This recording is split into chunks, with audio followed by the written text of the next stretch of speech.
अस्सलाम वालेकुम सर, कैसे हैं आप? खैरियत से? उम्मीद करता हूँ आप लोग खैरियत से होंगे। अच्छा, आज मेरे पास लास्ट क्लास में हमने weighted average cost of capital discuss किया था। उसमें हमने कॉस्ट ऑफ डेट पढ़ा था कि कॉस्ट ऑफ डेट क्या होता है, कॉस्ट ऑफ डेट के फार्मूलाज क्या होते हैं, मेरे पास सोर्सेज ऑफ फाइनेंस कौन कौन सी होती हैं। कॉस्ट ऑफ इक्विटी पढ़ा था, कॉस्ट ऑफ प्रेफरेंस शेयर्स पढ़ा था और कॉस्ट ऑफ बैंक लोन पढ़ा था। और हमने पढ़ा था कि weighted average cost of capital किस तरीके से निकालता है। इन सब का मजमूई तौर पे इन सब का एक एवरेज निकालेंगे, इन सबको ऐड करेंगे तो मेरे पास weighted average cost of capital बन जाएगी। क्लियर हो गया? आज सर उससे रिलेटेड मेरे पास एक सवाल है कराची यूनिवर्सिटी का, मेरे पास introduction to business and finance का, मेरे पास दिसंबर 2017 का। अच्छा सर, इस सवाल को देख लेते हैं। ये मेरे पास क्वेश्चन नंबर 1 है इसका। जी सर, सवाल के अंदर लिखा है कि the cost and the company has a target capital structure. Company चाह रही है कि भाई मैं एक ऐसा कैपिटल स्ट्रक्चर बनाऊं जिसमें मेरे पास 40% डेट का हिस्सा हो और 60% मेरे पास इक्विटी का हिस्सा हो।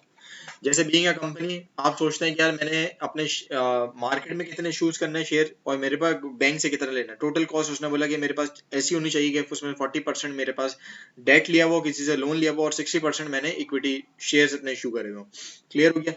विथ नो प्रेफर्ड स्टॉक, मतलब मैंने कोई प्रेफरेंस शेयर्स नहीं इशू करे हो, सिर्फ मेरे पास क्या चीज करो, डेट इशू करा हो और दूसरा इक्विटी इशू करा हो। क्लियर वाजे तौर पे एग्जामिनर ने बता दिया इसके अंदर कोई प्रेफरेंस शेयर्स इशू नहीं करे हो। ठीक है, ये लिखा हुआ कि no preferred stock.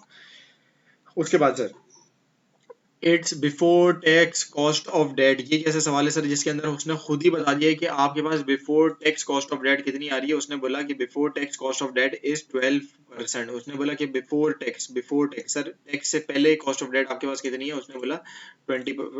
Before tax cost of debt आपके पास कितना आ रहा है, उसने बोला 12%। याद रखिएगा, ये बिफोर टैक्स दिया हुआ है, इसने आपको ट्रैप दिया हुआ है, इसमें आपने आफ्टर टैक्स खुद ही कैलकुलेट करना है।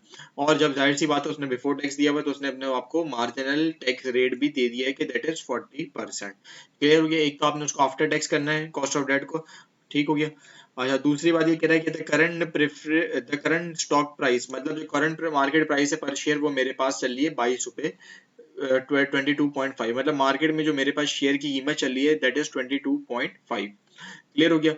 उसके बाद ये एग्जामिनर सवाल के अंदर कह रहा है कि दादा लास्ट डिविडेंड वाज, मतलब जो पिछली दफा जो मैंने आखिरी डिविडेंड दिया था दैट इज 2 ₹2। और वो डिविडेंड मेरे पास एक्सपेक्ट कर रहा है कि मैं ग्रो करूंगा किस चीज से, 7% एट अ कांस्टेंट रेट।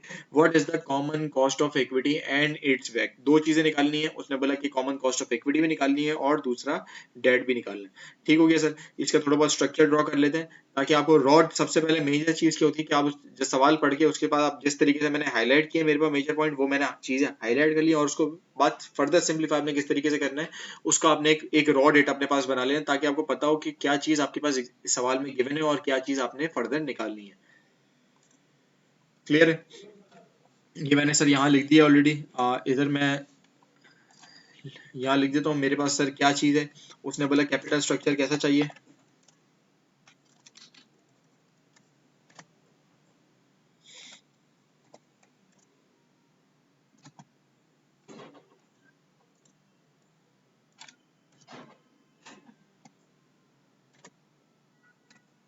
यहाँ पे लिख देता हूँ मैं capital.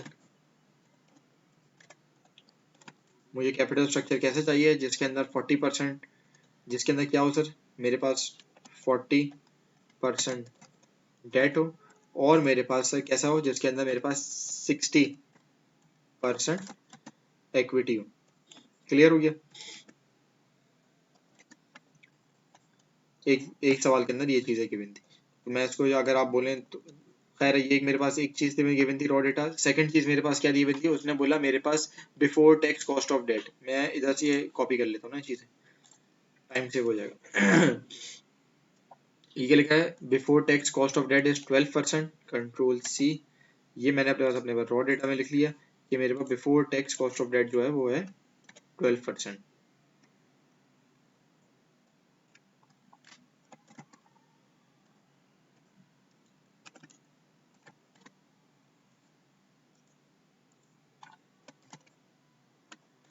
Before tax cost of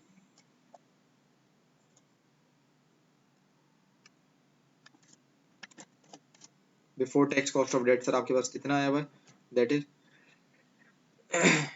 that is उसने बोला before tax cost of debt आपके पास 12% आया हुआ। क्लियर हो गया। मेरे पास टैक्स रेट क्या है, tax rate is equal to मेरे पास कितना है, उसने बोला मेरे पास 12% है। क्लियर हो गया। मेरे पास सॉरी सर, मेरे पास टैक्स रेट जो है दैट इज 40%, तो मैं यहाँ पे लिख दूंगा 40%। उसके बाद सर, उसके बाद एग्जामिनर ने आपको बताया कि मार्केट प्राइस पर शेयर चलिए,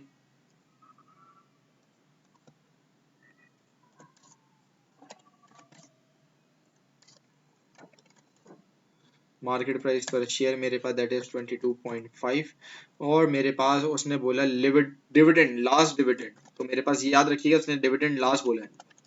डिविडेंड मेरे पास लास्ट कितना आ रहा है सर, उसने बोला डिविडेंड आपके पास 2 आ रहा है, और उसने बोला कि आपके पास growth rate, sir growth rate क्या आ रहा है, दैट इज आपके पास ग्रोथ रेट आ रहा है दैट इज 7, और ये आ गया परसेंट। क्लियर हो गया।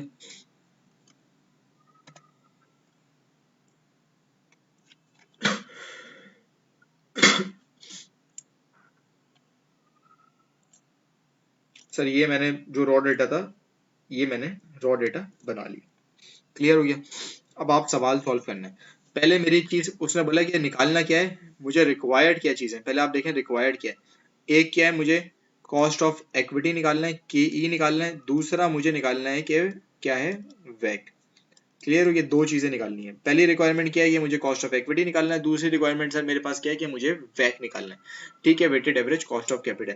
अब उसमें मुझे पता है कि मेरे पास, उसने बोला कि कॉस्ट ऑफ डेट दिया हुआ है, पहले मैं डेट वाले हिस्से को निपटा लूं, क्योंकि वैक निकालने के लिए, weighted average cost of capital निकालने के लिए आपको सारी कॉस्ट ऐड करनी पड़ती है, चाहे वो कॉस्ट ऑफ इक्विटी हो, कॉस्ट ऑफ डेट हो, आपने सारी कॉस्ट ऐड करनी पड़ती है। तो अगर मैं बोलूं कि मेरे पास पहले मैं आपको केडी का बता दूं, मेरे पास कॉस्ट ऑफ डेट जो होती है मेरे पास आफ्टर टैक्स होती है दैट इज 1 माइनस टी। तो इसमें आपके पास कॉस्ट ऑफ डेट दी हुई है, दैट इज मेरे पास कॉस्ट ऑफ डेट ये लिखा है, before tax cost of debt मेरे पास सवाल में लिखा है दैट इज 12%। ठीक हो गया। मेरे पास टैक्स रेट क्या दिया हुआ है, दैट इज मेरे पास 1 माइनस 40%, जो मेरे पास टैक्स रेट दिया हुआ है दैट इज 40%, तो मैंने यहाँ करना है 12% इज इक्वल टू 1 माइनस 40 करेंगे तो आपके पास ऑब्वियस सी बात है कि मेरे पास 60% आएगा। तो आप 12% का 60% ले, देखें क्या आ रहा है मेरे पास। 12% का मेरे पास 60% मैंने लिया, दैट इज सर मेरे पास 7.2 आ रहा है। तो मेरे पास, अगर मेरे पास बोलूं cost of debt after tax, sir after tax मेरे पास क्या आ रहा है, दैट इज 7.2% आ रहा है। क्लियर हो गया सर। मेरे पास after tax cost of debt क्या आ रहा है, दैट इज 7.2। क्लियर जी सर, मेरे पास 7.2 ही आ रहा है। अच्छा, मेरे पास after tax cost of debt निकल गई, ये मेरे पास पहली चीज, मैंने डेट का मसला तो हल कर दिया। अब दूसरी चीज देखें, इसने बोला, एग्जामिनर ने बोला कि मुझे कॉस्ट ऑफ इक्विटी निकाल के दो। ठीक है सर, कॉस्ट ऑफ इक्विटी मैंने आपको बताया, तो दो तरीके होते हैं निकालने के। क्या चीज, एक होता है कॉस्ट ऑफ, इधर कर लेता हूँ सर मैं इसको, कॉस्ट ऑफ इक्विटी मेरे पास दो तरीकों से निकलती है। एक होती है मेरे पास कैपिटल एसेट प्राइसिंग मॉडल, जो मैंने आपको लास्ट क्लास में बताया था, और दूसरा होता है डिविडेंड ग्रोथ मॉडल। दो चीजों से निकलती है, एक होता है कैपिटल एसेट प्राइसिंग मॉडल और दूसरा होता है डिविडेंड ग्रोथ मॉडल। क्लियर हो गया। अब देखें, इसमें कैपिटल एसेट प्राइसिंग मॉडल में आपको कहते थे रिस्क फ्री रेट होता था, मेरे पास क्या दो चीज होती थी, जैसे कि फॉर एग्जांपल मैं आपको बता देता हूँ, मेरे पास कैपिटल एसेट प्राइसिंग मॉडल में क्या होता था, कैपिटल एसेट प्राइसिंग मॉडल के जब थ्रू आप सॉल्व करते थे कॉस्ट ऑफ इक्विटी, तो कॉस्ट ऑफ इक्विटी क्या होता था, मेरे पास रिस्क फ्री रेट प्लस, याद आ रहा है सर आपको, मार्केट रेट, मेरे पास उसमें से मैंने लेस करना था क्या चीज, उसने बोला रिस्क फ्री रेट इनटू मेरे पास क्या रहता था, बीटा इक्विटी। अब ना आपके पास रिस्क फ्री रेट गिवन है एग्जाम के अंदर, ना आपके पास बीटा इक्विटी गिवन है, मतलब आप कैपिटल एसेट प्राइसिंग मॉडल के थ्रू सॉल्व नहीं कर सकते। क्लियर हो गया सर, ये बात तो वाज़ेह हो गई कि आप कैपिटल एसेट प्राइसिंग मॉडल के थ्रू नहीं कर सकते। जब आप कैपिटल एसेट प्राइसिंग मॉडल के थ्रू नहीं कर सकते, तो आपने जाहिर सी बात है कि मुझे दूसरी तरीके से जाना पड़ेगा, जो कि मेरे पास कॉस्ट ऑफ इक्विटी निकालना। एग्जाम में आपके पास जो, अगर कॉस्ट ऑफ इक्विटी निकालनी है, आप पहले रॉ डेटा देखना है आपने, अगर कॉस्ट ऑफ इक्विटी के मुताबिक रॉ डेटा गिवन है, कैपिटल एसेट प्राइसिंग मॉडल का डेटा गिवन है, तो आपने कैपिटल एसेट प्राइसिंग मॉडल के थ्रू मेरे पास कॉस्ट ऑफ इक्विटी निकालनी है। और अगर उसके थ्रू नहीं है, तो आपने ऑब्वियस सी बात है कि मेरे पास डिविडेंड ग्रोथ मॉडल के थ्रू निकालनी है। अब डिविडेंड ग्रोथ मॉडल जो होता था, जहाँ पे मेरे पास डिविडेंड ग्रोथ मॉडल, उसके अंदर आप क्या करते थे, मेरे पास सर याद आ रहा है कि डिविडेंड पर शेयर, मेरे पास जो डिविडेंड पर शेयर आता था, उसको सर आप डिवाइड करते थे। सर किस चीज से डिवाइड करते थे, मेरे पास मार्केट प्राइस पर शेयर, मार्केट प्राइस पर शेयर, ठीक है, dividend growth model plus market price पर शेयर, उसमें आप प्लस करते थे क्या चीज आपके पास, ग्रोथ रेट। क्लियर हो गया, आप उसमें क्या ऐड करते थे, मेरे पास ग्रोथ रेट। अब इस सवाल में सर ये रॉ डेटा बना हुआ है, मैं इसको थोड़ा नीचे ट्रैक कर देता हूँ रॉ डेटा को।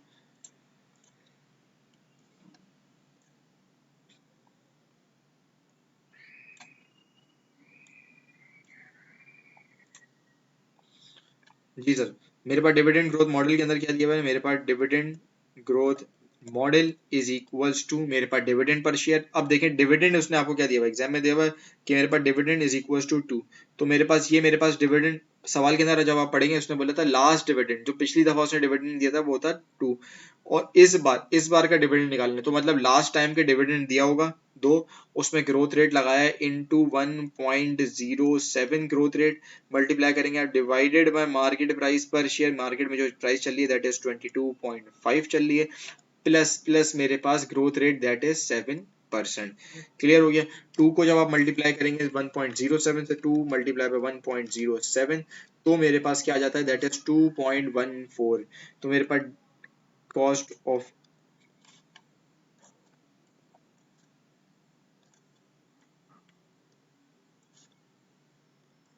तो मेरे पास सर किस तरीके से आ जाएगा, that is cost of equity is equals to मेरे पास 2 मल्टीप्लाई बाय 1.07 करा, तो मेरे पास आ गया 2.14। इसको मैंने डिवाइड करा दैट इज 22.5, उसमें मैंने ऐड कर देना है प्लस 7%। क्लियर हो गया।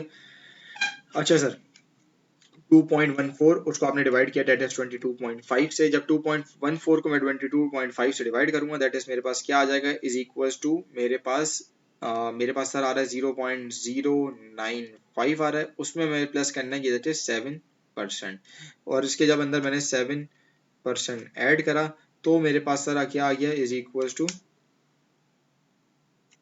0.095 प्लस मेरे पास 0.07, दैट इज दोनों के अंदर ऐड किया तो मेरे पास क्या आ गया, cost of equity is equals to मेरे पास सर ये कितनी हो गई, इन 200, दैट इज 16.5%। ये मेरे पास क्या आ गया सर, दैट इज 16.5%। क्लियर हो गया। सर उस सवाल के अंदर उसने आपको बता दिया कि आपके पास कॉस्ट ऑफ इक्विटी मेरे पास निकल कर आ गई दैट इज 16.5%, ऊपर कॉस्ट ऑफ डेट आपने निकाली थी दैट इज 7.2%। तो मैं सर इस सवाल के अंदर दोनों चीजें ऐड कर लेता हूँ। मेरे पास मैंने यहाँ पे ऐड कर लिए, मेरे पास cost of debt after tax, sir after tax किस तरीके से निकलते हैं, 1 - t, मेरे पास आफ्टर टैक्स आ गया cost of debt is equal to, sir मेरे पास कितना आ गया, इज इक्वल टू मेरे पास कॉस्ट ऑफ डेट, सर आप ऊपर क्या निकाला आपने, दैट इज 7.2%, तो मैं लिख देता हूँ दैट इज 7.2%। क्लियर हो गया सर, मेरे पास कॉस्ट ऑफ डेट 7.2% आ गया। अब दूसरी चीज जो मुझे निकालनी है that is cost of equity, मेरे पास कॉस्ट ऑफ इक्विटी कितना आ रहा है,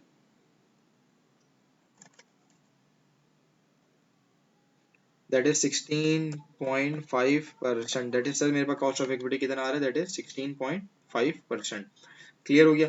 अब उसने बोला आपको दूसरी चीज जो रिक्वायरमेंट की थी, आपने पहली रिक्वायरमेंट मेरे पास थी कि मुझे कॉस्ट ऑफ इक्विटी निकालना है, वो आपने निकालनी। दूसरी रिक्वायरमेंट मेरे पास क्या है सर, मुझे मुझे वैग निकालना है।